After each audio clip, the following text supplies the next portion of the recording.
बंद करो बेटा। हाँ अब सही है बेटा, साफ साफ।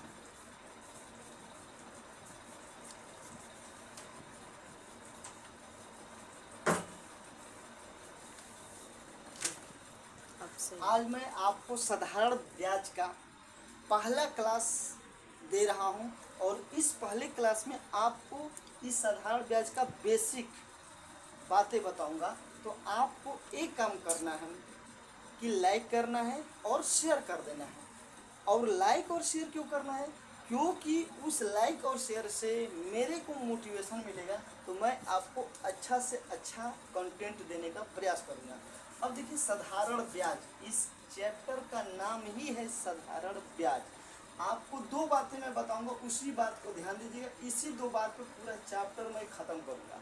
पहली बात, अगर अगर अगर अगर और दर और समय, अगर दर और समय दोनों दोनों दोनों दोनों भिन्नात्मक न हो, भिन्नात्मक न हो, तब तब कैसे दर और समय, यहाँ पे बताया कि दर और समय दोनों भिन्नात्मक न हो तो आपको कैसे साधारण ब्याज निकालना है, कैसे मूलधन निकालना है, कैसे मिश्र धन निकालना है, आपको बस ध्यान है। अगर बाय द वे मान लीजिए, अगर दर आपको 5% दे दे, समय आपको 2 वर्ष दे दे, ध्यान दीजिएगा, अगर दर आपको 6% दे दे, समय 3 वर्ष दे दे, अगर दर 7% दे दे और समय 4 वर्ष दे दे, अगर दर 8% दे दे और समय 5 वर्ष दे दे, तो इन्हीं दर और समय से कैसे हम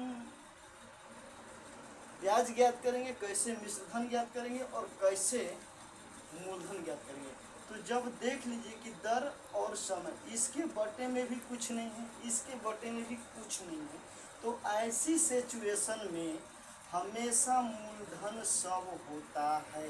एक बात हमेशा याद रखिए, जब दर और समय इन दोनों में से कोई भिन्नात्मक नहीं है, तो ऐसी सिचुएशन में मूलधन को हमेशा क्या मान लेना है?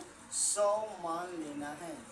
अब देखिए, अब रही बात की ब्याज कैसे निकालेंगे ब्याज। तो ब्याज के लिए क्या करना होगा कि इसी दर और इसी समय का आपस में गुणा करेंगे।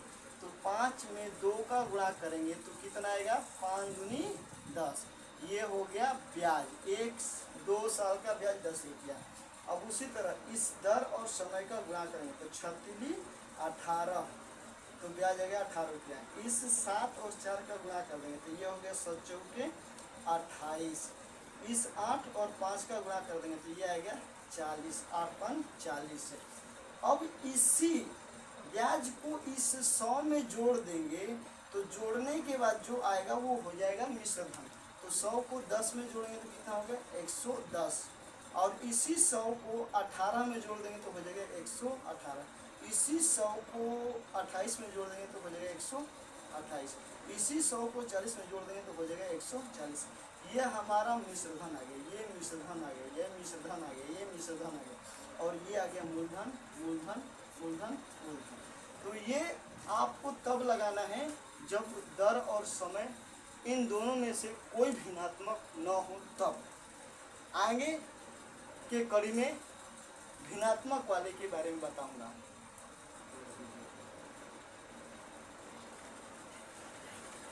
लाइक और शेयर जरूर करें।